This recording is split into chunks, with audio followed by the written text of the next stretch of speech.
오늘은 네, 상담이 아니고 요즘 가장 핫한 사건을 한번 다뤄보려고 합니다.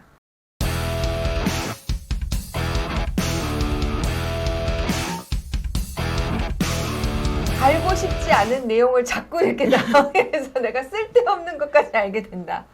내가 굳이 왜 이런 상태에서 성관계가 가능한 건지, 임신 테스트기가 2,000원짜리가 어떤지, 식약처에서 그것까지도 수익 금지하고, 뭐 이렇게 지금 여러 가지 우리들의 에너지도 낭비시키고, 국가 행정행위도 낭비시키는 뭐 희대의 사건이 좀 생겼는데요. 오늘 저희도 한번 최근의 시사적인 내용을 한번 다뤄보려고 합니다.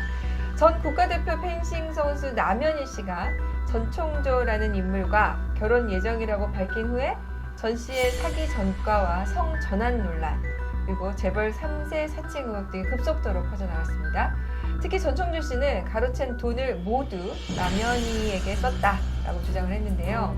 피해자들이 점점 늘어가고 있는 상황에서 남현희 씨가 받은 그 수십억대 선물, 자, 이거는 어떻게 될 건지, 여기에 더해서 이제 공범인지 아닌지, 뭐 연인 간에 주고받은 금품은 어떤 법적인 문제 있는지, 뭐 이런 것들을 좀 알아볼게요. 근데 가장 중요한 건 이 사건으로 인한 피해자분들이 있다는 맞습니다. 사실이잖아요. 네.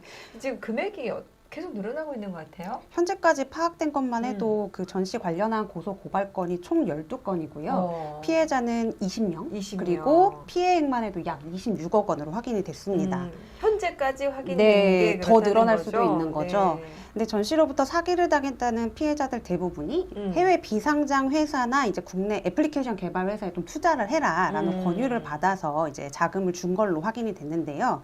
뿐만 아니라 지금 전 씨는 남 씨랑 만나는 기간 동안에 다른 남성에게 이제 결혼을 전제로 해서 접근을 해서 자금을 이제 사기로 이제 편취했다는 그런 혐의로도 고소장이 접수된 상태입니다. 남현희 씨를 만나는 중에 네, 겹쳐서 지금 네. 문제가 또 되고 있고요. 이때 지금 그 고소건 한 건 중에는 남 씨도 전 씨와 사실은 공범관계다라고 해서 고소장이 접수되어 있어서 남 씨는 지금 현재 피해자 신분으로 입건이 됐고 그 11월 6일에 이미 피의자 조사를 한 차례 마쳤습니다. 네. 그리고 11월 8일에 다시 한번 조사를 진행하는데요. 이때는 대질 조사가 진행될 수도 있다고 합니다.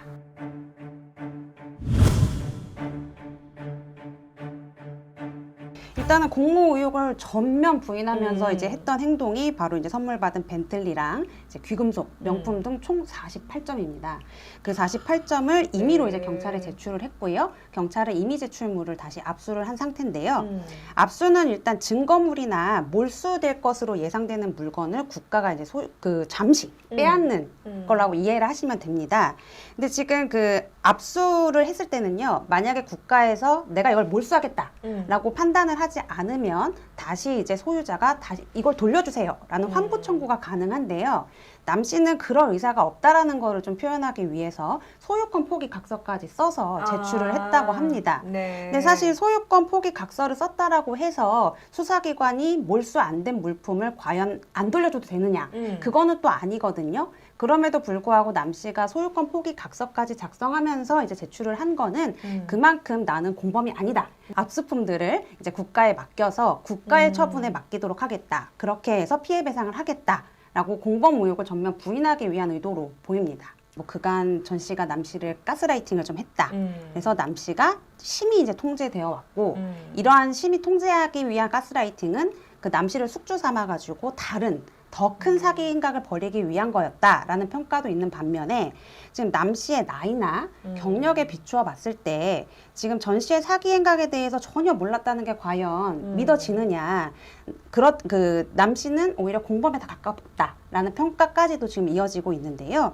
지금 사실 남 씨가 전 씨의 사기 행각에 따른 피해자인지 아니면 그냥 공범이 실제로 맞는지는 사실 수사기관의 결과를 좀 기다려봐야 됩니다. 지금 남 씨가 어느 순간에는 이러한 그 전 씨의 행동, 이런 부분에 대해서 충분히 인식할 수 있었을 걸로 보이기 때문에 네. 가스라이팅이 이제 핑계로 보이는 뭐 상황인 것 같아요.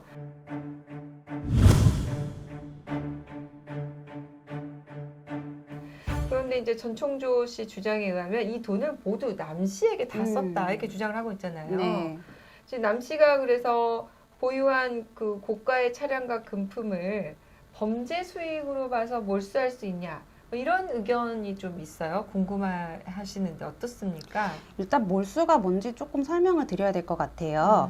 몰수는 범죄 행위와 관련된 물품을 국가가 국고에 귀속시키는 것을 말합니다. 네. 그래서 몰수의 대상은 범죄 행위를 조성한 물건, 그리고 범죄에 하거나 제공하려고 했던 물건, 그리고 범죄로 인해서 생기거나 취득, 아니면 그 대가로 인한 물건 등이 그 대상이 되는데, 법원은 피고인에 대해서 형벌을 선고할 때 이 물품들을 몰수한다라는 형도 같이 부과를 할 수가 있는데요. 이 몰수를 한 물품은 일단 국가가 소유권자가 되기 때문에 이거를 경매에서 환가를 하거나 아니면은 폐기를 해버리거나 아니면 경우에 따라서는 그 피해자에게 그대로 환불을 해주는 경우가 있습니다. 근데 지금 남 씨가 사기 피해자인 전 씨로부터 범죄 수익으로 구입한 고가품들을 선물로 받았다 하더라도요, 남 씨가 보유하고 있는 차량과 선물이 당연히 몰수할 수 있는, 즉 국가의 소유권이 기속될 수 있는 물건은 전혀 아닙니다. 네. 지금 범죄 수익 은닉의 규제 및 처벌 등에 관한 법률에 따르면요, 범죄 수익으로 구입한 물품도 몰수의 대상이긴 합니다만, 해당 물품이 범인 이외의 제3자에 기속된 경우에는 그 사람이 그 범행 수익으로 인해서 형성된 물품이라는 점을 알아야지만 그때 알아야지만 이제 그 몰수 여부를 검토할 수 있다, 그렇게 되어 있거든요. 근데 여기서 또 끝이 아닙니다. 남 씨가 전 씨의 사기 행각을 알았다 하더라도 국가가 이걸 또 몰수할 수 있느냐? 그것은 또 아니더라고요. 네. 왜냐하면 남 씨가 보유하고 있는 차량과 각종 고가품이 전 씨의 사기 행각에서 비롯된 범죄 피해 재산이기 때문입니다. 이 범죄 피해 재산은 사실 귀속 주체가 피해자가 되어야 되는 거잖아요. 네. 근데 국가가 소유권을 가져버리면 피해자는 이것을 받을 수가 없기 때문에 법에서 범죄 피해 재산과 같은 경우는 몰수에서 제외를 하고 있습니다. 근데 이제 법령이 또 새로 정해져 가지고요. 뭐 다단계 사기 피해, 뭐 유사수실 사기 피해, 아니면 이제 조직 범죄 사기 피해 등의 경우에는 이제 국가가 이 물건을 몰수를 해서 피해자에게 환불을 해주는 그런 법령이 정해져 있기도 합니다. 근데 지금 전 씨의 사기 행각은 아직 이런 범죄 사실에는 해당이 하지 않기 때문에 지금 그 남 씨가 갖고 있는 선물들은 그 몰수의 대상이 된다고 보기 어렵습니다. 그러면은 지금 범죄 피해 재산도 아니고 몰수도 아니고 이런 거네요. 네, 그러면 이 지금 물품의 소유권은 일단 남현희 씨로 추정은 되는 거죠. 그렇군요. 예.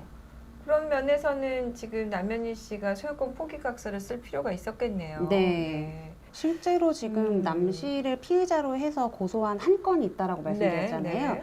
그 건이 피해액이 11억이랍니다. 근데 전 씨만 상대로 고소를 해서는 그 11억을 배상을 받기가 어려운 거죠. 왜냐하면 남 씨에게 모든 수익이 다 가 있다고 했기 때문에. 그래서 남현희 씨를 피의자로 똑같이 이제 피고소인 신분으로 해가지고 이제 같이 고소를 진행한 것 같고요.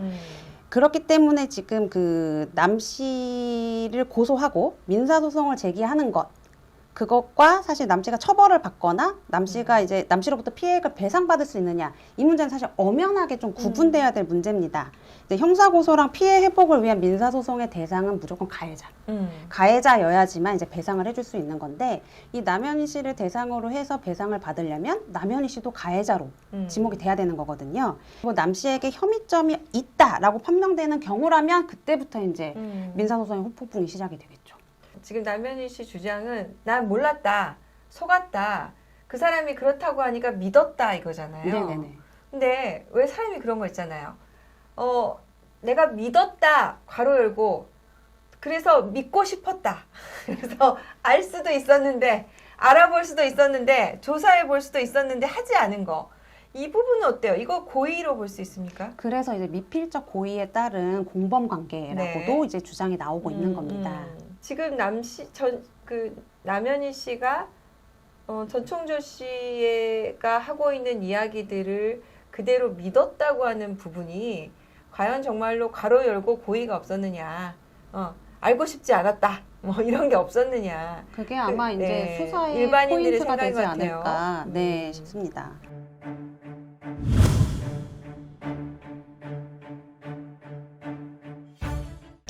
법적으로 교제 중에 호의로 사준 선물이나 데이트에 지출한 비용은 상대방한테 준 돈, 즉 증여한 것으로 봅니다.